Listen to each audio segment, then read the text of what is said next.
Hey, everyone. Welcome back to our second webinar in a three-part series about building a 10-property rental portfolio. So my name is Chris Lopez. I'll be hosting this webinar, and I'm a real estate agent with Your Castle Real Estate. I focus on helping people buy rental property and also house hackers build their rental property by buying house hacks. So we are in this series of webinars, we are going through probably the three most common ways that people can go out there and build a 10 property rental portfolio.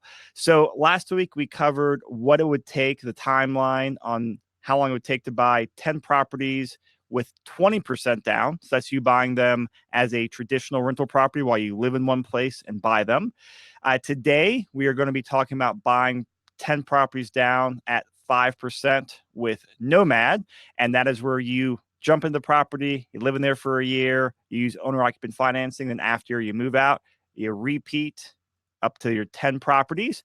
And the next week, we'll put the 5% down with Nomad on steroids and add the house hacking equation in there, which is where you get a couple of roommates or a couple of tenants to actually bring in additional income to offset your current living expenses.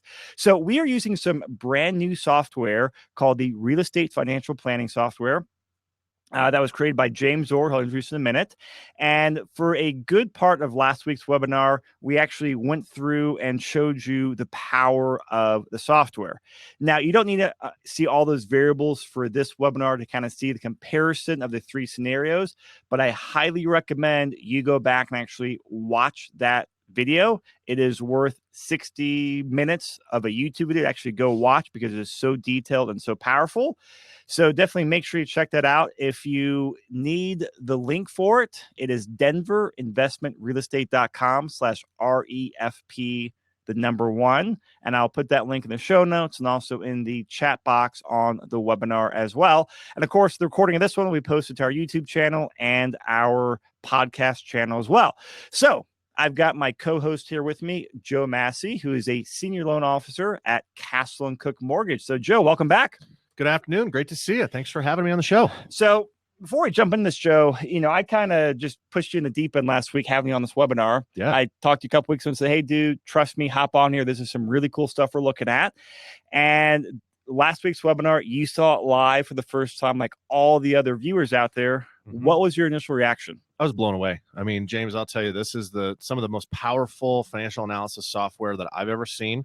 The spreadsheet that we have that we use to analyze a single property, you take that spreadsheet and multiply it, almost infinitely over multiple properties, multiple accounts, 401ks, IRAs, checking, savings, multiple properties. I'm going to buy properties when I hit this specific investment point. And so what I'm going to do personally, I'm going to go in, and I spent a little bit of time this past weekend plugging in some of my information. I'm going to put in my own IRA, my own 401k, my own investment account, plug in the properties that I own, and then set the criteria for when I want to buy. Hey, when I save up 25% down, I want to buy another property.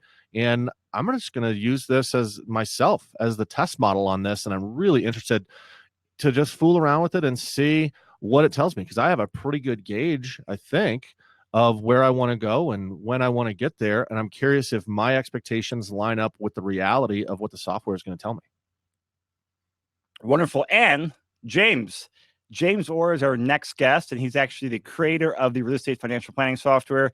He's also a real estate broker and investor up north of here in Fort Collins. So James, welcome back. Thank you for having me. I appreciate that. All right. So if you're just joining us, guys, we are jumping into the second part of a 3-part series webinars on exploring 10 properties using the Real Estate Financial Planning Software. So I'm going to switch screens and go over to James's screen here. And James, so while we're doing that, I know we've got a lot of new people have not listened. So if you want to start with a quick recap or what you want to do, but I'm going to let you take it away. Yeah, I appreciate that. So last week when we did the initial recording, we went over modeling buying 10, 20% down payment rental properties over time. And we basically took someone who started out with a little bit amount in savings. We assumed they were starting with $60,000 in savings. They were investing in the stock market. And as they were able to save up enough down payment, they bought a 20% down rental. Then as they saved up more over time, they bought a second one, a third one, until they got to 10, and then they stopped. And we basically had them saving. We assumed they were making about $60,000 a year, and that they were saving $1,000 a month from their income to be able to do that.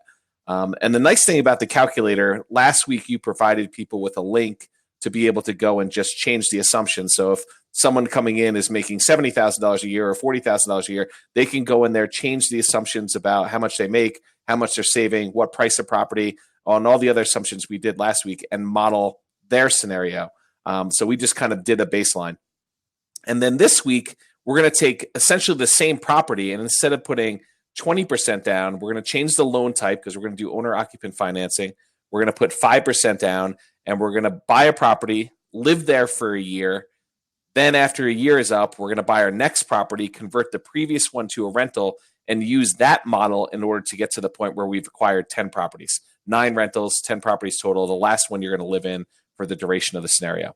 So that's sort of what we did in the past and the direction we're heading this week. Is that a good summary for people that didn't listen?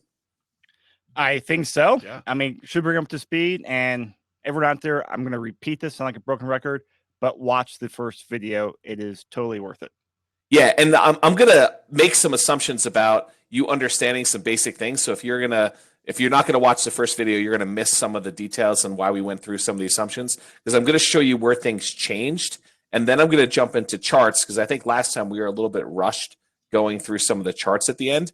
And I'm going to compare how last week's scenario compares to this week's scenario and how much better or worse it is, depending on like what your metrics are for looking at that.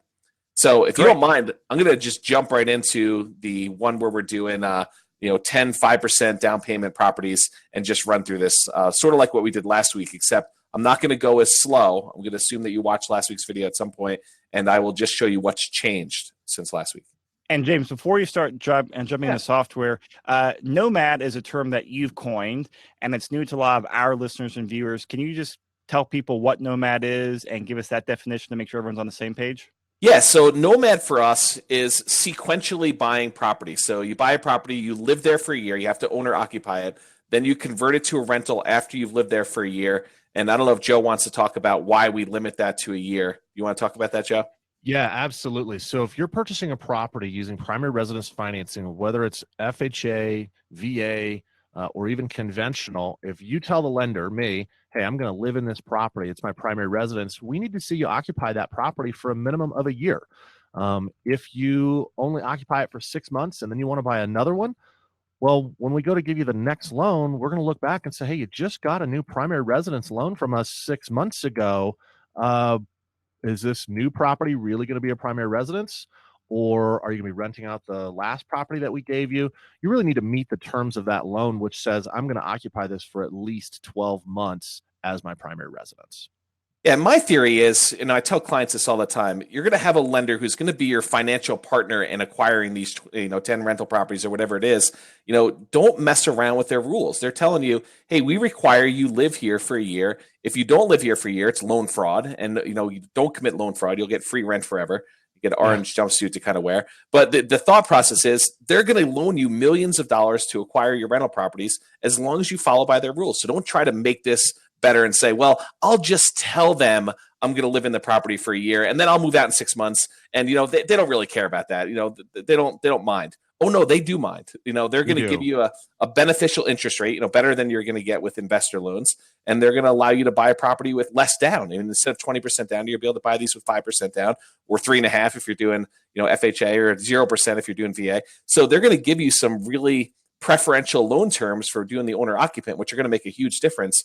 Don't mess around with them. Just comply with their rules. They're telling us a year, so let's comply with a year. If they come out and they change their policy and say, hey, listen, it's only 6 months now, or they say it's a 2-year plan, then we're going to move to the 2-year plan, or we're going to move to the 6-month plan. But right now it's a year.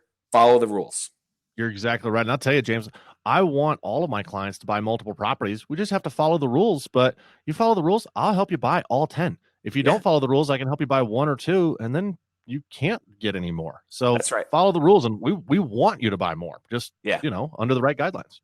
Yeah, so continue explaining what Nomad is. So you're basically buying a property as an owner occupant. You're moving in there. You have to move in. You're going to live there for a year. If you want to live there for 2 or more, you can do that, but the minimum is a year.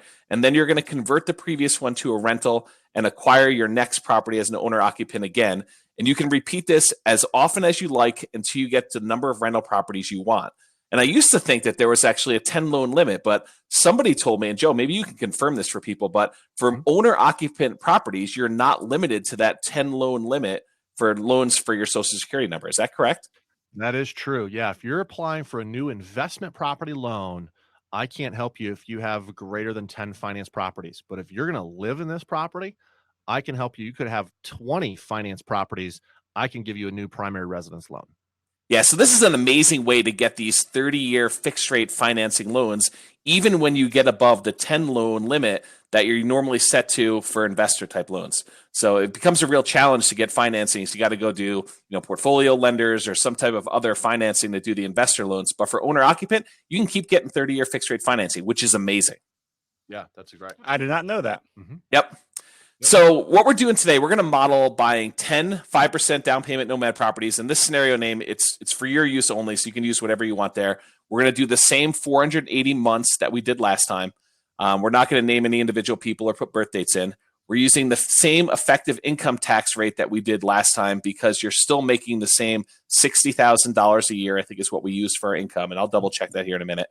And then inflation rate, we're assuming that your inflation is the same as last time. We had a good discussion about what was reasonable for inflation in the last presentation. We assumed it was going to be 3%, and we're using that same number here. Now, I do want to ask Joe about this because last time, I think when we did the 20% down properties to acquire rentals, we used 5.75% as the mortgage interest rate. And this time, I've got 5.125. Joe, do you want to talk about why the big difference in rate? I mean, that's like over half a point. Yeah, the big difference is exactly what we were speaking about earlier. If you're going to live in the property, it's your primary residence. There's an emotional attachment there. Generally, your primary residence, from a risk standpoint, is what you're going to work the hardest to always pay, and it's going to be the last thing that goes to foreclosure. So an investment property is going to have a higher rate of foreclosure because if something goes wrong, you're not emotionally attached to it. Well, the way lenders make up for that higher risk is we have to charge you a little bit of a higher interest rate on an investment property. But since you're going to live in this home, we can give you a preferred interest rate. And that's, again, why we ask that you're going to live in that property for a minimum of a year. Beyond a year, we understand things change. You have a kid, you get married, whatever. You don't have to change the interest rate after that. But for that first 12 months, and the rate, I should be clear, we want you to live there for 12 months, but the rate will still be fixed for that full 30 years. Yeah, so you're getting a significant benefit to your cash flow by using these owner-occupant interest rates when you get these loans. So instead of having a 5.75 rate and putting 20% down, now you're only putting 5% down and you're getting 5.125 on your interest rate. So even though you're putting less down, your cash flow position, while it might not be as good as if you put 20% down even with the higher rate, it's not as bad as you think it would be. And I'm going to show you those actual numbers today. We'll compare them head to head. So continuing on, same target monthly income and retirement. This is basically saying, you're making $5,000 a month. You're saving $1,000 of it towards your investing. And so really you're living on $4,000 a month. So in this scenario too, we're saying that to be able to retire, we need to be able to replace that $4,000 a month that we're living on. And so that is our target monthly income and retirement. And that does get adjusted for inflation in the system. So the target monthly income retirement, 10 years from now is higher than it is today at $4,000. Also, the money that you are saving while you're waiting to use it for down payment, you're investing in the stock market account, and we are counting a safe withdrawal rate from your stock market account to see if you can retire. So if you save up $1 million and you're able to take out 3.25% from your $1 million stock portfolio, then you're able to generate $32,500 a year towards your retirement numbers with that money. And that's what we're using that for. And I'll talk more about that when we get to the goal section. Scenario description. This is just something for you to write down what you're testing and what assumptions you made. I just put down that we're doing this for the webinar. We're doing one run, and this is my admin tool, so you don't need to worry about that. The same thing that we did last week, we actually had the same stock market account, started off with $60,000 in it initially, and it's earning 8.97%. which is based on the actual returns that the VTSMX, which is the total stock market index fund, earned over the period from 1871 through 2017. That's the actual compounding annual growth rate for that particular fund. And so we're using that as our assumption. Then this is the property, and I'm going to drill down into the property details because it is a little bit different than the one we did last week. The property itself is the same, but the financing and the assumptions we use for it are a little bit different. So I'll drill down into that for a second. But for now, I'm going to skip back down to the rules. And the rules basically say this is our paycheck. We can use rules in order to do different things with accounts and properties. And so the paycheck says we're earning $5,000 a month, and that our monthly expenses are only going to be $1,009.74 plus whatever the mortgage payment is for the house we're living in. I'm going to go into that in detail. And our tax rate for this is the 23.11 that we used last time. Then for buying the property, we're basically going to buy a property every time we have enough for the down payment, plus $10,000 in cash reserves, adjusting for inflation. And we're going to say we're only going to buy 10 properties with this rule. Okay. And how do you account for the 1 year rule, or like putting in that time in there? That's a great question. Good segue right into me going over the property. So I'm going to pull up the property and show you how we kind of designate that. So at the top of the property details, you can have a dynamic property, which means it's a template property that we can buy more than one of. However, there's another tag right here, and that is the Nomad property. And when you tag a property as a Nomad, it means that you're going to live there and you're not going to collect rent on it until you buy a replacement Nomad property. And so when you buy a replacement Nomad property, the previous one gets converted to a rental and rent starts applying. And then the new property you're living in does not actually have rent collected on it until you replace that one. So while tagging this thing as a Nomad property, it says you can't buy another Nomad property for at least 12 months. It's a special rule that's hard-coded. And also, you don't collect rent on it until you replace it with another Nomad property. That makes sense. Yep. So that's how we did that one. And then, of course, if you already owned a property, you could use this. But in this case, we don't already own these. We're going to buy them from scratch. And guys, as we go through this, sorry to cut you off, James. As we go through this, jump in with questions. We're going to go through this fast, but jump in questions if you get lost. Yeah, we're going to spend a lot of time on charts today, and I'll explain a lot of what's going on using charts, but I wanted to show you the different assumptions we're using, and it's especially useful if you watched the previous video so you could see the difference between how we model Nomad versus how we model just buying 20% down properties. So the address, again, that's used for our own internal purposes. It's just describing what the property is, or if you had a particular property like 1234 Main Street, you could do that with city, state, and zip code. Same as last week, $300,000 property. We're buying it for $300,000, so we're not getting a discount. This is that mortgage interest rate that Joe had just talked about. Last week, we used 5.75 because it was going to be a 20% down, non-owner occupant investment type loan. And so this week, we're using 5.125. However, there's a really interesting discussion that goes into this. And I'd actually like to get Joe's opinion on it, because sometimes we will choose to take a slightly higher interest rate in the form of PMI, private mortgage insurance, because we're not putting 20% down the loan. For this particular model, we decided to take the lowest interest rate and pay a much larger upfront one-time PMI payment, which I'll show you actually shows up here in closing costs. So last week we used 1% for the closing costs. This week we decided to use 2.85% as closing costs. And some people might be like, whoa, that seems really, really high for closing costs on a loan. But what we ended up doing was we ended up taking a one-time upfront PMI payment and then actually having a much lower interest rate. Do you want to talk about that, Joe? Yeah, this is a great way for folks that have saved up some cash, which if you're on this webinar and you're using the software, that's the whole point, is saving up cash.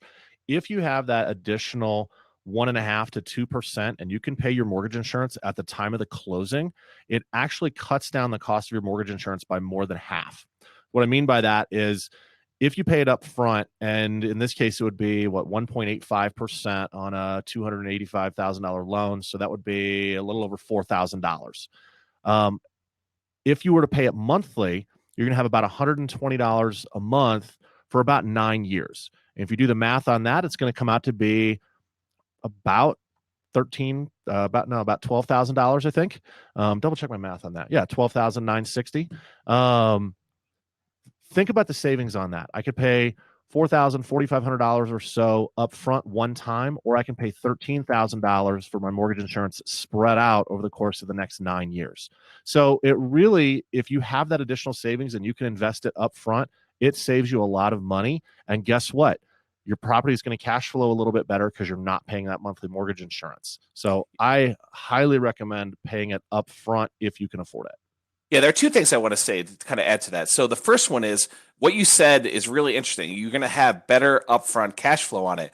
And what a lot of people don't really take into account is that actually can help you qualify for the next loan. Next one. That's right. Yeah, if you are going to be really, really close on your numbers, having PMI in your monthly payment is going to impact your ability to hit your ratios to be able to qualify for your next mortgage. By doing an upfront PMI payment and taking the lower rate, it actually can help you qualify for the next mortgage. And so that's definitely one factor.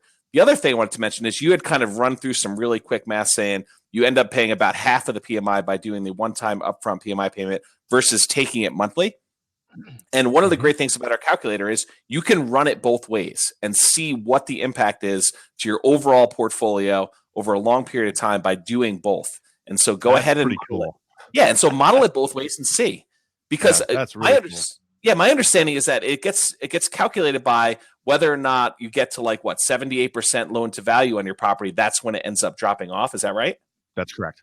Yeah, and so if you have a model where you think that you're going to see abnormally high appreciation, like we've been seeing for the last 5 years or so in kind of northern Colorado and Denver market, then you could go ahead and say, what happens if we see continued appreciation at this rate and the PMI drops off a little faster than I thought it was going to be? Would I have saved more money by having my PMI paid in my monthly payment, or would I have been better off paying it upfront doing this? And what happens if the market's not appreciating as rapidly as it was? Would it have been better for me to do this as this one-time upfront payment if it's only appreciating at 1% or 2% or 3% a year? And so you can run it both ways and see. One other thing I really like about doing it up front is you're not tied to whether or not values get better. You pay it one time and it's gone. You automatically get a discount and then you don't have to worry about it later. So that seems like not that big of a deal because you think, oh, well, I'll double check it in a few years and see when I can get rid of that mortgage insurance. But 3, 4, 5 years down the road, I've got 3 or 4 or 5 properties. You start to forget and they all start to run together. So that's another benefit. It's one way to just make your property management and your portfolio management a little easier. Just pay it one time and not have to worry about it.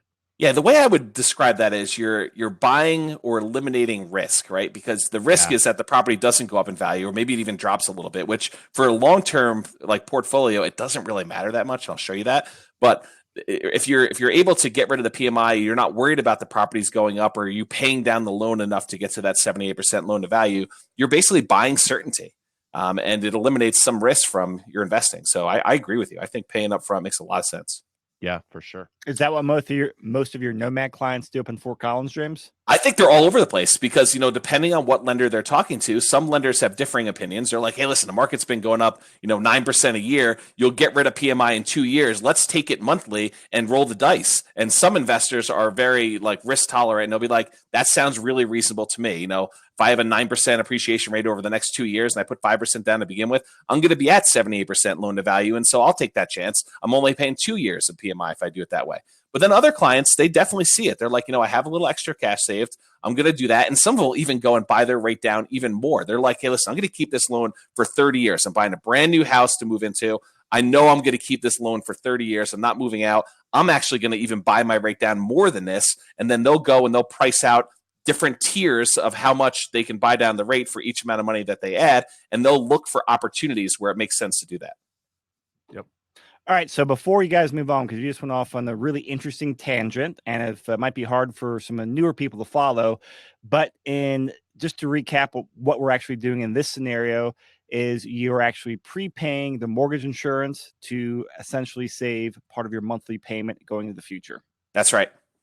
Yep, that's exactly right. And then the other one, we didn't have this discussion because when you put 20% down, PMI is not required. So there's no choice as to whether or not you prepay it or don't prepay it. If you're not putting less than 20% down, though, and except for VA loans, which is different, then you're going to have this PMI kind of issue going on and discussion. And for FHA, by the way, PMI never goes away. So for that one, you're constantly paying it until you refinance out a loan or pay it off. So that's a totally different discussion, which I'm sure Joe can have with you kind of offline about whether or not you're going to do FHA and then refinance out or something like that. Is that right, Joe? Absolutely. Be happy to chat with anybody about that. Yeah. So mortgage interest rate 5.125. I think we've kind of talked about that a lot. We're doing a 30-year loan on this one. We're going to put 5% down. Last week, we talked about putting 20% down here. We're doing 5% in this case. So the loan amount's going to be $285. The payment's going to be $1,551.79. The closing costs last week we used 1%. So about since we're putting 20% down, I think it was like $240, so $2,400 or so. Excuse me. In this case, we're using 2.85, so it's going to be about 8,550.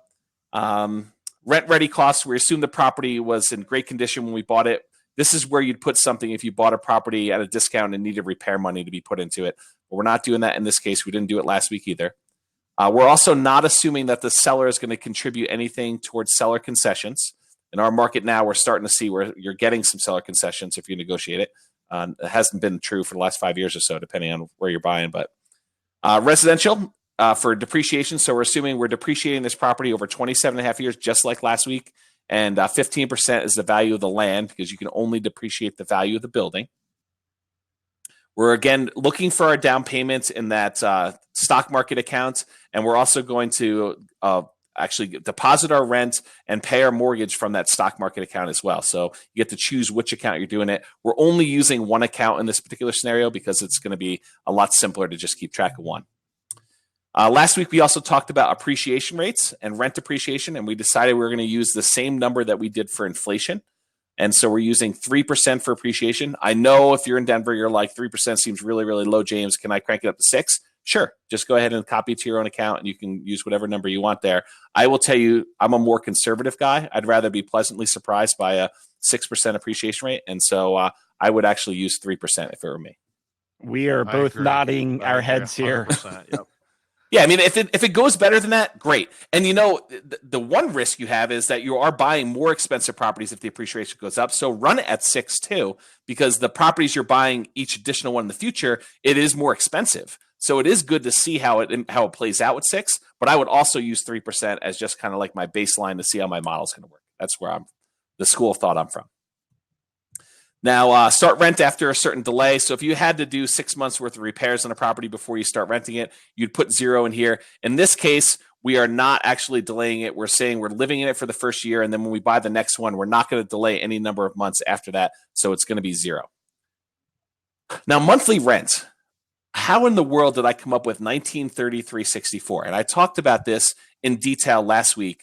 What we did is we said we put 20% down, and I wanted the property to be break-even rent, break-even cash flow for a certain rent amount. And so last week when we put 20% down, I said in our marketplace, especially in northern Colorado, and I think this was true in Denver as well, in our marketplace, if you put 20% down and you're able to get your property to be break-even, that's actually about the top 10% of properties on the market right now.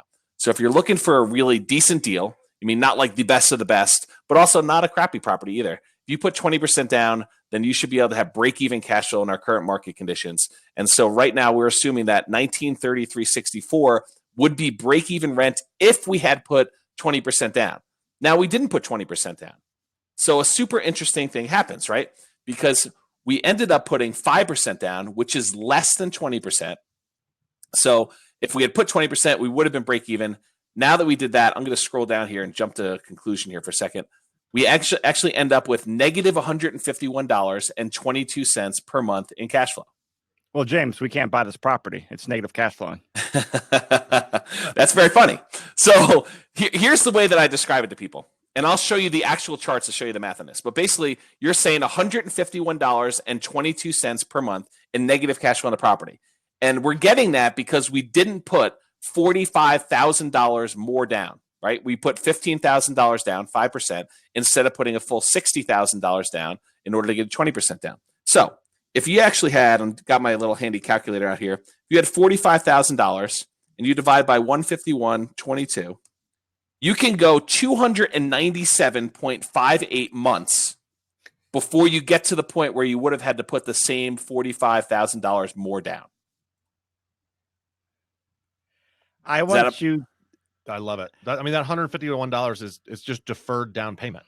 Yeah. So the way I describe it is exactly that way. So Joe, I say to people, I'm like, so what you're really doing is you're financing your down payment over time. You can either come up with 45 grand today, or you can voluntarily pay at worst $151.22 per month in negative cash flow. And you can do that for 297.58 months assuming you're not even earning interest on this $45,000, but 297.58 months of negative 151.22 per month to get to the same point where you would have been before if you had put $45,000 more down. Yep. So a loan is 360 months. So you really only have like 63 months more before the loan is completely paid off.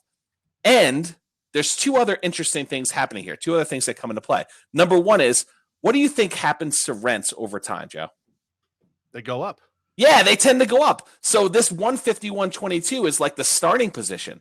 If rents even go up $50 a year for the next year, for the next like 3 years, then you're at basically break even 3 years from now. And so you really didn't even get to pay back that whole $45,000. Yeah. Plus, one thing. Oh, go ahead. Yeah. Plus, the second thing is you get depreciation when you have renters in your property, and the depreciation benefit from owning this property more than offsets this 151.22, I think. And I'll show you the math. Yep. One thing I always like to add is that mortgage payment, it's inflation protected. What Yes. I mean by that, all of your other expenses are going up by that 3% inflation we put in there, not that mortgage payment. It's fixed for 30 years. It's 1551 today and 359 months from now. So that piece doesn't go up. Yes, that's absolutely true. And I'll show you that later too. Okay, so I'll go back up to the top here, but I think we had a good discussion about the monthly rent and that you have negative cash flow. So we're assuming that the rent appreciation is going up 3% a year, just keeping pace with inflation is what we're saying here. You're not getting any other monthly income or any other monthly income appreciation. We covered that last week. We are assuming you have a 3% vacancy, and I explained to you why I think my 3% vacancy is correct. I see people use 5%, 8%, 10% vacancy numbers all the time. And what that says to me is that you probably are not a competent property manager, because a competent property manager is starting 60, sometimes even 90 days ahead of time before their tenant moves out of the property. They're asking them whether they're going to be renewing their lease. Otherwise, they're starting to show their property, advertise it, and show it 60 days prior to the property being vacant. And so if you don't have a really low vacancy rate, it means that you're not doing property management correctly. Okay. During that 60-day period where you're actually marketing the property and your current tenant is still in there, you should be dropping rent if you need to in order to get it filled. So if you're marketing it and you're not getting calls, drop your rent $25 or $50 and keep marketing it. And you should be able to get it filled. So I think your vacancy rate should be lower. Property taxes, we talked about this. We're using the same percentage and the same percentage for your property insurance as we did last week. Your HOA, same HOA as last week, same HOA appreciation rate. Monthly utilities, we talked about that. You're basically paying utilities as part of your living expenses while you're living there, and then you're not paying any utilities. The tenant is paying them all when they live there. Any other monthly expenses? There are none, because we're not paying for landscaping or snow removal or things like that on the property. And then maintenance on the property. We are setting aside 10% of the gross rents coming in for maintenance on the property. And we had a discussion last week that we thought this was actually a little bit more conservative based on the numbers you guys typically use down there. But I like this 10% number. I think it's a conservative number to use, especially since we're not using a separate CapEx number below here. So I like to use 10% on a relatively new property. Over time, if you have an older property that has a lot of deferred maintenance, this number could become higher. But that's, for much older properties, 20-year-old, 30-year-old properties. Okay. We're also assuming that you are doing your own property management. If you were going to hire a property management, you can put a property manager number in here and rerun it. So this is the same summary numbers that we had last week for the stuff. One thing I will point out here, and that is that the cap rate in the property is 5.6, and the cap rate when we ran this with 20% down is 5.6. Why is the cap rate the same for both a 20% down property and a 5% down property? Chris or Joe, do you know the reason why? Because cap rate is not affected by your financing. Cap rate is independent of financing. It's assuming you just paid cash for the property. It's a quick way to analyze exclusive of financing. So I could put 5% down. Chris could put 20% down. We're going to have the same cap rate. This is exactly right. And so this is actually one of the reasons why up here in the Northern Colorado kind of market, I tend not to use cap rate, because I think the financing you can get on a property has a pretty big impact on the numbers on it. And so rather than compare cap rate to cap rate, I prefer to compare what kind of loan can I get on this property to what kind of loan can I get on this other property, and what is my cash on cash return. So cap rate is the cash on cash return you get if you paid all cash for the property, if you didn't have a loan at all. That's what it is. And so for us, we're using the same numbers. So it's still the same cap rate for both the 20% down versus a 5% down, even though your cash on cash return numbers are going to be very different. That make sense? Yeah, I'm curious now. How come you don't have a cash on cash calculation here on the screen? You got NOI, cap rate. Yeah, laziness. I actually have charts for it. But I just didn't add it in there. But I mean, I definitely could go at it. I just didn't. Again, Another thing to add to the checklist, huh? yeah, I mean, if you like stuff about it, please tell me about it. If you don't like stuff, please don't tell me, because I did design it, and so I'm a little sensitive about the whole thing. So yeah, monthly cash flow here is the same thing. So this is what our net operating income is. This is what our actual mortgage payment kind of expenses are on this. And then here's your break even rent. If you had this rent, if that's what you're able to collect, then it would be break even. Okay. So you could see you would need to have a slightly higher rent on that. And then here's the plus $25 per month one and the minus $25 per month cash flow numbers if you wanted to see that. And then our monthly capex expense here, or capex, the X is the expense. Those are here numbers here, and your appreciation rate for capex if you're going to use those. For this case, we assume 0. Okay. So those were the assumptions for this particular property. Now let's go look at some charts, unless you guys got questions on our assumptions. No, I'm good. Okay, good. I don't see any questions coming in. Looking at the names, I think most of the people are return webinar viewers, so I think they're up to speed as well. Awesome. Okay. So if we ran this scenario, basically we're buying 10 properties over time as a nomad, and I'd like to show you like how we acquire them, but I'm gonna kind of preview some of the comparison stuff first, and we'll talk about those. So this is just net worth of running the scenario. We start off again with a little bit of net worth. You actually bought the property in year one, so you end up having a little bit less than the $60,000 you started with, and this grows over time. So that you end up at the end of year 40 with $31 million in net worth. If we adjust for inflation, that's like having $9.6 million today. Now, what I'd like to do, because we're going to do a lot of this, is let's just go ahead and add the one we did last week and compare them. So this is something that is really cool about your software is you can not only can you do all this stuff, but you can compare scenario 1 to scenario 2 to scenario 3 and actually see what the difference is. That's exactly it. And so we're looking right now at the difference in net worth between buying 10 5% down Nomad properties versus 10 20% down payment regular rental properties. And you can see that the net worth, while it starts off very, very similar, they end up crossing, and one does significantly better than the other. The Nomad one actually wins in this case by about $10 million over the course of 40 years. Okay. Is that just because you're acquiring the properties faster? So let's take a look. That's a great question. So did we acquire the properties faster? So let's go take a look at number of properties owned. And this graph will show you when you acquired properties from this. So the blue line, I'll turn off the red one for now. The blue line is our Nomad one. We basically bought a property as a Nomad month 1. So we immediately bought this property 5% down. We waited a year, and by the time you got to month 13, you bought your next property. You waited a year. By the time you got to the next month, you bought your next property.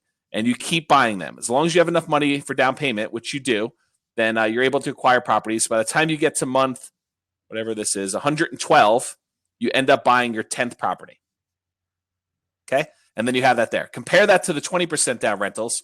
We didn't have enough money early on to be able to buy the property. It took us till month 11 to be able to even buy our first 20% down rental property. And then it took us time to save up for the next one. So it took us till month 53 to be able to buy our second one. By that point, we have 5 Nomad properties already. So in the same time it took us to save up down payments for 2 20% down properties, we were able to acquire 5 Nomad properties. 4 that you've already converted to rentals and 1 that you're living in. So it's pretty profound, the difference here. So you can see it takes you a lot longer to get to the point where you have the same 10 rentals. Looks like month 220 or so to do that versus month 112. So what's the difference in that? It's like 10 years almost? I mean, that's almost double. It's almost half. Yeah. So it's pretty significant difference by doing that. So this is like the speed of acquiring properties. And then, of course, at the end, you still have, no matter which model you did, you still have 10 properties. One of them we're living in, if you're doing Nomad, and the other one you're renting, and you're renting out 10 other properties. So you basically have 9 income-producing properties in the Nomad model, and you have 10 income-producing properties in the 20% down one. Okay? So let's take a look at some of these charts, and I'm just going to compare these so that we can kind of say this is the same as before versus this is not the same. So the effective income tax rate is the same for both of them, no matter which one you're doing. Gross paychecks, you're earning the same amount of money, no matter which model you're doing. And that's just your paycheck, not rental income, right? That's right. That's just gross paychecks. That's a good question, though. Inflated dollar value. So our inflation rate is the same no matter which one you're doing. Your inflation rate happens to be the same. We're using 3% for both of them. This is an interesting chart, Joe, and I don't want to put you on the spot, but I'll tell you how I calculate this. What I basically do is I take your total debt load and I divide by whatever the max debt to income ratio is to be able to solve for the amount of income you would need to qualify for that debt load. I get it. Okay. So basically, I think is it 45%? Is that the number you guys use? Generally 45. We have some programs that go to 50, but 45 is a safe number for our purposes. Yeah. So I think I use 45%. But so basically, I say how much debt do you have on these properties that you're acquiring, and if I divide through that debt by 0.45, it actually tells you how much income you need to be earning, including the rents on the other properties that you have, in order to be able to qualify for loans. And so this shows you your minimum gross monthly income required, assuming you have no other debts, to be able to qualify for these loan programs. So this chart shows you that number. So do you have a rule in your scenario that checks, hey, if you're buying Nomad, because that's something that can happen by the time you get to like the fourth, fifth, or sixth property, your DTI can get, maxed out there. Do you have a rule in there that checks and to see if you can actually buy that property? No, I thought about adding one at some point, but right now it just shows you the max. But also, you're not likely to run into this unless you have really significant negative cash flow, because the income can count income from rent. Yep. You can use that full gross income from your rentals to count towards your qualification as well. So I'd be really curious. Go to that the very peak of the 5% down, the $10,000 like year or month 115. Yeah, 10,000. Can we pull up a chart that shows your total, I guess, gross paycheck and gross rents to see what that would be at year one or month 115? Yeah, so let's do inflation. So cool. This is great. So right here, I want to buy some properties is the main thing I want to do now. So by the way, I adjusted back for inflation, and it says you need to be making $7,629 or so at the peak for income, and $5,000 of that is your actual income. So as long as your rents are above $2,629 at that point, and again, you have 9 other properties by this point. That's basically you're on your 10th. So are you saying that 9 other properties are not going to be generating, 9 other properties that are renting for like $1,900 a month each are not going to be generating an extra $2,629? It's not net cash flow. Annual? Yeah. Oh, yeah. Absolutely.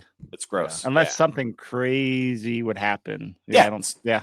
So I don't see it being a problem. And, you could always run the numbers and have Joe run your actual numbers to see if it's going to be that way. Because these numbers are just for modeling. He's the one that's going to tell you whether you really qualify or not. And most people don't have no other debt. I mean, some people are going to have car payments or student loans or something like that. Yeah. This is assuming you have 0 other debt. And I will tell you the general rule of thumb is for every like $100 you have in some other type of debt, you need to make $200 in order to offset that, because it's using about a 45% ratio. That's right. This is such a cool chart. I like this one. Yeah. And so like, nuanced. Yeah, if you think about the, if you have a $200 a month car payment, then you need to be making $400 more per month to have that not count against you for qualifying for home loans. Okay. Yeah. So you can see the 20% down ones, nothing, because you have, the income coming in from those right away. For the Nomad one, since you don't have income for the one you're moving into, you need to be able to support that one. And are those numbers, so I go back to the peak there, that's saying you need to be making $10 monthly or annual? This is monthly. Monthly, okay. Yep, this is a monthly income chart, minimum gross monthly income required. And this is an inflated dollar number. So this is dollars in, year 10 or so. If you adjust back for inflation adjusted, it's really like you need to be earning $7,000. And $5,000 of it is coming from your actual paycheck. So you really only need to have rent on 1 or 2 properties to hit this number. Yeah, so you could be a really bad property manager and still get this. That's right. That's right. Not that we recommend that, by the way. No, we don't. There's the subtitle of the chart. You can still be a bad property manager, huh? Yeah. Yeah. So that's the minimum gross monthly income chart.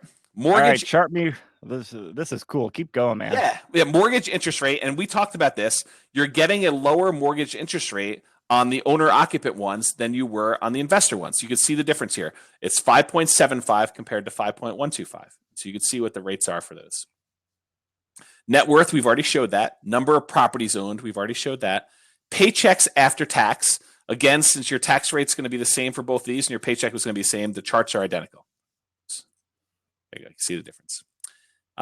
Personal expenses excluding real estate. Now, this one's super interesting because I made a crazy assumption. And I want to walk you through my assumption in this.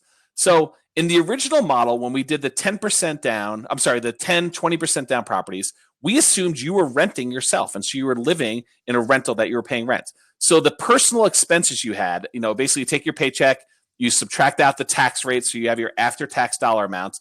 Then you're going to subtract out the $1,000 a month that you're saving. This is the amount of money you're living on for that. So it's $2,844.50. And that has to include your rent on the property you're renting. However, when you're looking at this one for doing Nomad, you'll see that the expenses, you're kind of like your, what do they call, personal expenses are much lower because the cost for the rental or for the property that you're living in, the Nomad property you're occupying, gets added elsewhere. It gets added in a different place. So this is almost like your money that you need to live on without your rent. Okay. And so this chart shows you the difference between what you need to make if you're renting versus what you needed to make for doing the other model where you're going to actually buy a property. And I know the next question is going to be, but what if we include the cost of the mortgage? What does that look like? And that's what this next chart is, personal expenses, including real estate. You showed that chart before, so you know the second question, huh? Mm-hmm. What's that? I said you showed that chart before, so you already know what to program next. You already built it. Yeah, because it comes up all the time, right? It's like, so what does this look like? And it's an interesting chart because there's a couple things that go on here. You remember last week, Joe, I kind of put you on the spot and I'm like, why is there this big blip in cash flow when you're buying these rental properties? It's because that mortgage payment was paid in arrears. So the same thing happens when you're living in a property. You're buying an owner-occupant property and you don't have a mortgage payment in month one. So you end up having really low expenses for that very first month when you don't have a mortgage payment. So that's why the blue one has this, that's why this blue one for the first month is so low. But second month, you actually have your full mortgage payment. And so your expenses are very, very similar at that point. It's similar to the second month that you have where you're renting. So you'll see that the expenses for somebody is the same, $2,851.98 and $2,851.52. They're very, very similar for somebody who is renting a property or somebody that has now bought a property as a nomad. And we did that by design. We basically said we want these to be as similar in comparison as possible. You could put your own real numbers in and run what they are, but we modeled this so that they're very similar to begin with. Okay. Now, this other interesting thing happens though. You can see that the expenses for the person who is renting, the red line, just continues to grow over time. But the expenses for somebody who owned a property as an owner occupant actually doesn't grow as fast. You can see kind of behind that this line, I don't know if you can see that really clearly, but it's lagging the other one above it. The reason why is it's what Joe said before. You lock in your principal and interest part of your payment, and those are not growing. All of your other expenses are growing, your taxes, your insurance are growing, but not the actual principal and interest part of your payment. And so this is the benefit of home ownership versus renting. The other one, your entire expense increases at inflation. In this one, just your other expenses beyond the principal and interest part of your mortgage are growing. And even more pronounced, once you get to this final period here, where the house, the last property you bought, the 10th property that you bought as a nomad, the mortgage gets paid off, your expenses even go way down. They drop off a cliff for the blue one. See, that's this period here. And that's where the property that you were living in no longer has a mortgage. Does that make sense? Yeah, that's great. And if you adjust for inflation, you can see that the expenses for the renter just remain fixed with inflation. But over time, the expenses for an owner-occupant actually decrease. Because of that fixed principal and interest part of your payment, you are no longer opening yourself up or being prone to inflation at all in that number. Okay? Take off the inflation stuff. Target monthly income in retirement. Again, this is fixed at that $4,000 for both of them. That's not changed at all. Total cash out refi equity. This is kind of interesting because according to this with Nomad, because you only put 5% down, you have a lot of properties that don't have any equity because this is defined as 75% of the property value minus whatever the current mortgage balance is. And so on these properties, you actually have negative cash out refi equity available. So if you tried to go do a cash out refi, you would not be able to because you only put 5% down. You don't have enough to pull money out originally. If you compare that to the 20% down rentals, you have a little negative really early on, but it grows positive very quickly. Over time, though, the Nomad properties, you end up having more cash out equity available than you do with the 20% down rentals. And you described this before when you said that you buy the properties twice as fast. So now all of a sudden you've acquired 10 properties really early on. You've had time to let them appreciate and for debt to be paid down on them. And you now have more equity available to you to do cash out refis by doing the Nomad model over the 20% down rentals. Does that make sense? Yep. Yeah. And this is the same chart here, except it's accessible cash out refi equity. We don't show the ones that would be negative. So it's the same type of chart, except I'm not showing any values that would be negative. So this shows you what the numbers were if you didn't adjust for negative ones. So you can kind of see that same chart. Similar idea with sell with real estate agents. This is the one that does take into account some of the negative ones. You can see that if you were to sell with a real estate agent. And I assume the sell with real estate agent equity assumes you're paying a 6% real estate commission and about 1% in sales transaction costs in order to do that. But you can see your equity over time for those two. And then this is the accessible sell with equity. So it eliminates all the ones that would be zero. That's the same chart essentially. Total account balances. This shows you how much money you have saved up in your different accounts. So early on, you basically are buying your Nomad properties very rapidly. So the blue line behind there, the jigsaws are much more frequent. But for the red ones, it takes a while for you to save up the money. Then you have much larger declines in your account balances because you're doing bigger down payments. The blue ones, more frequent, smaller down payments. The red ones, much larger, more spread out type down payments for those. But let's take a look at what happens over time. So this is your bank account balance. You can see that the Nomad properties, once you get past your acquisition phase, all you're doing is saving money. And so your account balance keeps growing. This is the point about when you stop buying properties for your 20% down ones, but you've already acquired a pretty big portfolio, over $1 million in the bank by the time you're still buying your 20% down payment properties later on. That is crazy. Yeah, it's totally crazy. Yeah, you can kind of see it. This is where you stop buying your last 20%, and then you're starting to let it grow. But your other one, by this time, your Nomads, you bought them all. You're just accumulating money in your accounts. That just illustrates so clearly the power of leverage. You're putting less money down on these Nomad properties. Yep. It's maybe a little uncomfortable, right? Like I've got to pack up and move every year, but I've only got to do it for the first 10 years. So from the time I'm 25 to 35, I could acquire all these properties instead of saving up and buying properties from the time I'm 25 until 45. Totally. You know, I shut the time in half. It's pretty amazing. The other thing I'd like to point out to people is, we assumed you started with a little bit of a nest egg here, $60,000. So I'm going to ask kind of like a risk tolerance question to you guys and then kind of put you on the spot here. So would you rather put up a full $60,000 in cash for a down payment on a property and be left over with very little in cash reserves? Or would you rather put up $15,000, have $45,000 flush in cash reserves to handle anything unexpected that comes up on your property, knowing that you have a little bit of negative cash flow on that property? Which one would you rather have? Which one seems more stable to you? Less risky. B. Option 2, same thing. Yeah. I'd rather have cash. You got the cash cushion. I want the cash. Always. Yeah, me too. So I'd rather not stretch myself and do 20% down. I'd rather say I'll put down 5% and I'll be way flush with cash in case I have a hot water heater or a roof or anything like that. Or if I've got negative cash flow or some vacancy, I'd much rather be in that position and be able to feed the property a little bit of that monthly. Okay. So I forget what I was even talking about here. Total account balances. I think we went through that one. Yep. So total cash flow with depreciation. So this shows you the total cash flow you have with depreciation. There's some interesting things that happen here. So this is the Nomad ones.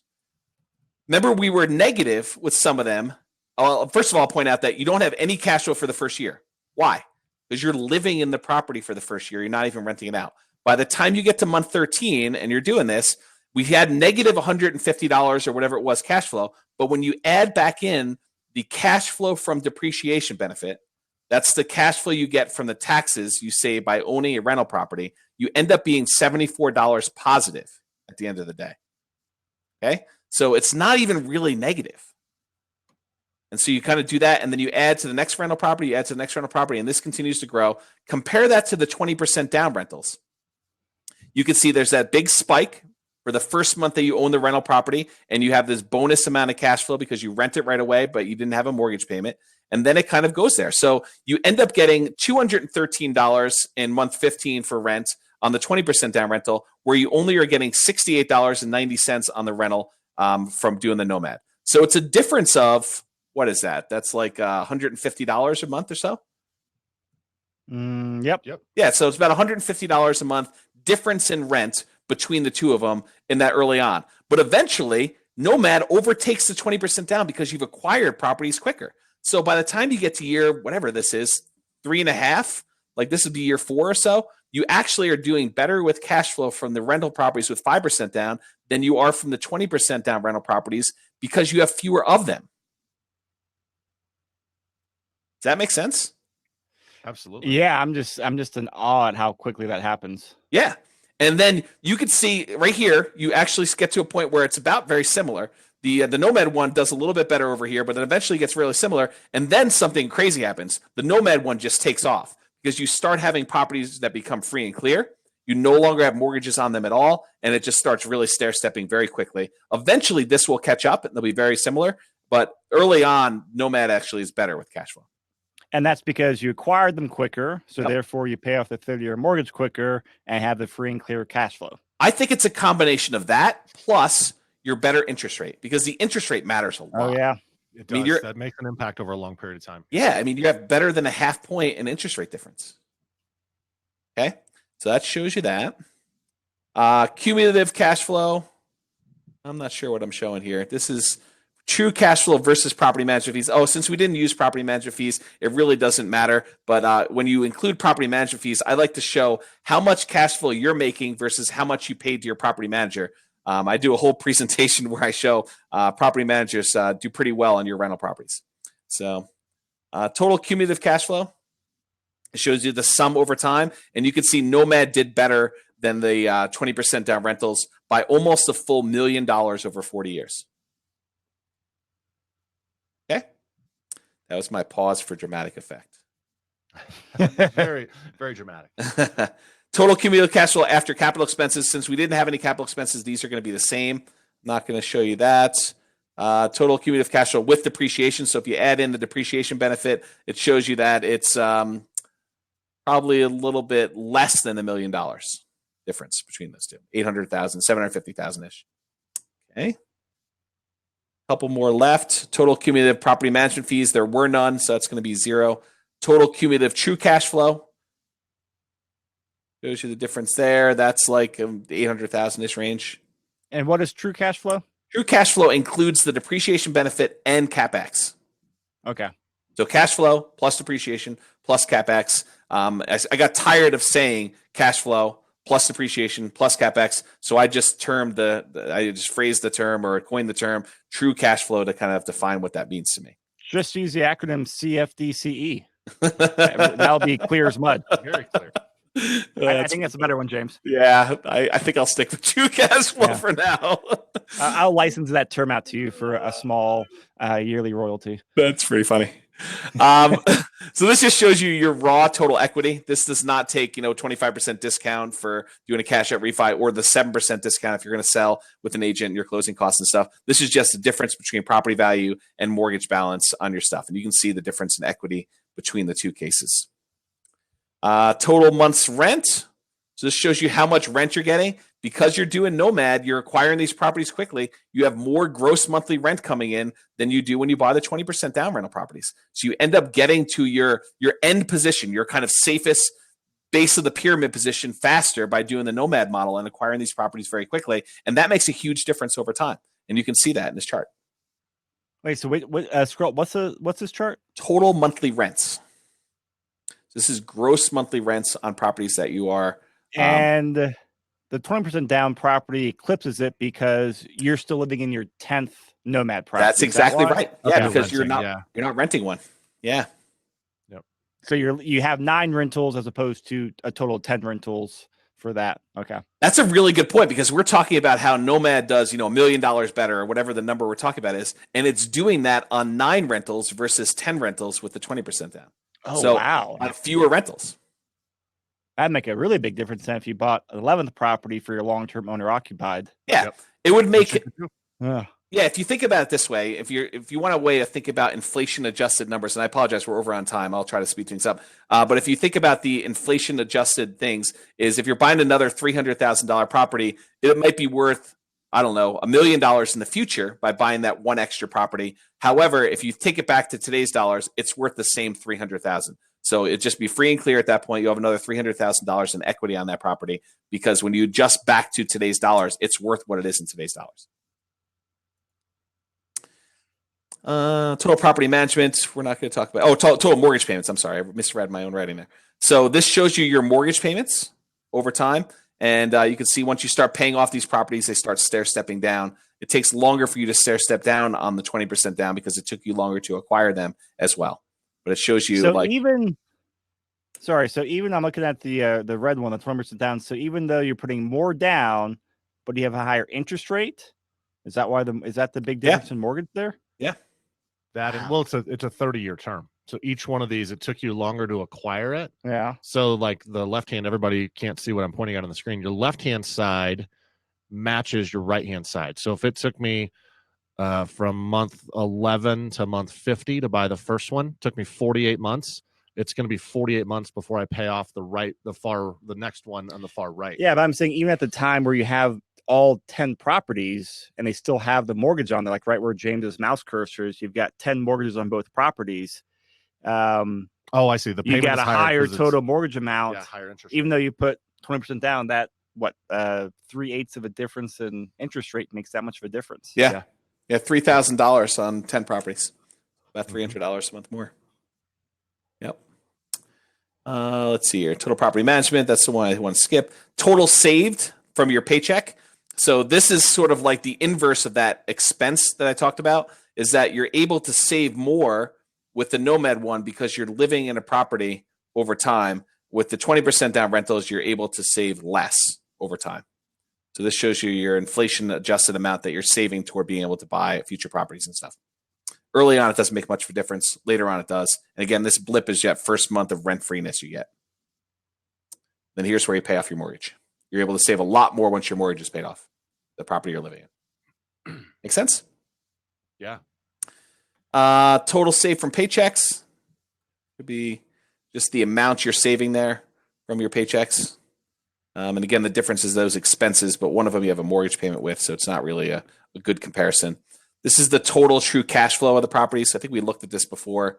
We looked at something else. Total true cash flow versus property management. There's no property management fees there. And then yearly safe withdrawal rate is the same for both those models.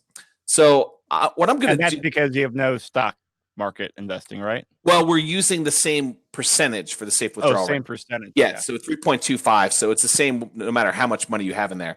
Let us take a look, though, at the goal. Let's say you wanted to see... Oh, boy. I guess I didn't run the goal for the other one. Oh, I did. We forgive you, James. Let me see if I can pull it up here. You've done so great. This is your first error. Yeah, we'll still have you on for next week. It logged me out. That's what happened there. It wasn't even this. Oh. Let me do this. So you just got like timed out for... Yeah, I probably just logged myself out. That's why it wasn't on there. That's pretty funny, though. All right, now I'm back logged in. So I'll go to the chart again, and I will go to the goals. Yeah, see, I thought I had it done. There it is. The goal for this one, and I'll add in the other one, the 5% down Nomads. And so it'll show both those on there, and I will zoom in a little bit so that you can see it a lot clearer. So this is how long it takes each one of the models to get to the point where you met your target monthly income in retirement adjusted for inflation. So how long does it take to get you earning passively $4,000 a month in today's dollars? We need like a drum roll here for this because this is actually we'll save that for the week 3. Well, there's going to be a third one that we add. Yeah. So we'll kind of see the difference between those two. But this week you can see that the 10%, the 20% down rentals, it takes us about to month 259 or so in order to get to this 100% of the goal achieved of being financially independent. And then in the red one, it takes us about 196 months. So if you look at that, there it is down here. So it's 2 tables. So basically the Nomad one is 16 years, 4 months. The 20% down takes you 21 years, 8 months to hit your goal. So 5 years quicker, huh? Yep. It's about 5 years quicker to do this. And you have a lot more money in the bank too, which we showed earlier. Yeah, because we're not even like reinvesting any of that cash flow, are we? We are actually. We're reinvesting the cash flow in the stock market at that 8.97%. So that does contribute to your overall net worth number because we're assuming you're investing in stocks when it's not invested in real estate. So that's all I got. I could drill down into more stuff, but those are like the highlights I really wanted to point out in the difference between these two. No, I mean, I think we're good. This is just so impressive. And like, I mean, I learned a half dozen new things before, just had little light bulbs on different, the nuances that I've never thought about before, or I've even known before, because I've never been able to do modeling like this before. I'm just still in awe of it. So thank you for doing this. Yeah, you're very welcome. This is great, James. And like I said, listeners or viewers out there, I would encourage you, go onto the site, sign up for a free account and plug in your own information. That's what I'm going to do. Take a little bit of time to set it up, but man, it's going to be super, super valuable. And James, how could somebody get this if they want to try this out? Oh yeah. Can you send me over the scenario link and I'll paste it in here? Yes. Or is that going to take a couple of minutes? I can do it. I just need to figure out what it is. Okay. Let me see here. Or you can do it later and email it to me as well if it's not readily available. Okay. Do you know what the link for last week was? Because if you replace the number at the end with 312, then that will actually copy the newest scenario in there. So this new ID is 312? Yeah, the new ID is 312 for the Nomad ones. And so if you just use the same link but use 312 instead of the other number, I forget what the other number was. Looks like it was 311. So yeah, this is 312. Cool. So yeah, if you go put the link in there, then people can go to that. But you can go to realestatefinancialplanner.com and create a free account, and then you could do your own stuff. But it is easier if you don't know what you're doing, especially to copy an existing test into your account. That way you're only having to change the assumptions instead of having to create everything and set it all up for yourself from scratch. There's kind of an internal joke here with Tammy and I that our software is refreshingly complicated. It is it's like you're not going to a website and entering in 5 numbers and spitting out, just data to you. You really have to go and set it up and make all of your assumptions. So it's complicated, but it's good complicated because you really want to be able to turn every knob and change your assumptions about how things impact stuff. No, I mean, I think there's definitely a higher learning curve to this and long time you have to spend into it, but those couple of hours, or it's even 10 or 20 hours, the worst case scenario, the fact that it can, save you tens of thousands of dollars or save years off of hitting your goal, I think that's a pretty good investment. Totally. Time.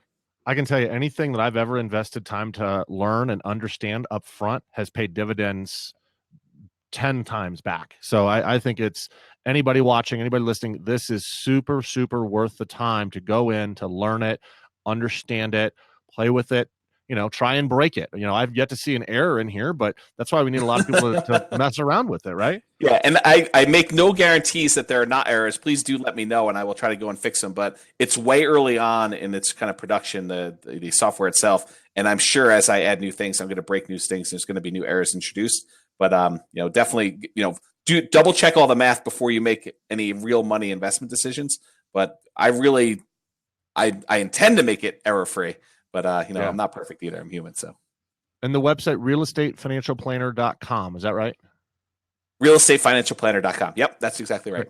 We just go on there. We can sign up for a free account and get in here and start using the software for free, right, James? Totally. Yeah, there should be a link in the upper right that says create account or something like that. And then once you get in there, you can go ahead and add one. And like I said before, I don't know how we're going to change what's going to be paid and what's not going to be paid. Right now, it's open for everyone to be able to do their own free stuff. So awesome. Yeah. All right, we got a couple comments coming in here. Just more people. The best comment from Jim says, "I feel like a broken record." ... Awesome. So, and I mean, that sums up for how I feel, because I've said that like 10 times between this and the previous webinar. So, Yeah. James, thank you, everyone. We will post the recording link in the show notes and on the YouTube video. Join us for the next webinar or watch the next recording. That link will be in there too in the future when you're listening to this on the recording. And get familiar with this. Go on there and use it. And James, we are going to hopefully use you and abuse you and your software a lot in 2019 because I took a half a page notes here on scenarios I want to run for myself and some common client questions. And I'm really looking forward to just doing more stuff with you. So thank you. Yeah, you're very, very welcome. And preview for next week, we're going to do house hacking, getting roommates. But house hacking is also the same math as if you got a side hustle. So for those that are unwilling to get roommates, it's like if you can go earn $600 a month or get a $600 a month roommate. It's the same math. So that's a super interesting thing for people that are unwilling to get roommates. Very cool. James, great stuff, man. I am absolutely in awe of the software, in awe of the detail and time and thoughtfulness that you've put into it. Really looking forward to seeing more from you next week. Thank you so much for sharing this with us. Yeah, you're very welcome. Thanks for having me on, guys. I really do appreciate it. Thanks, everyone.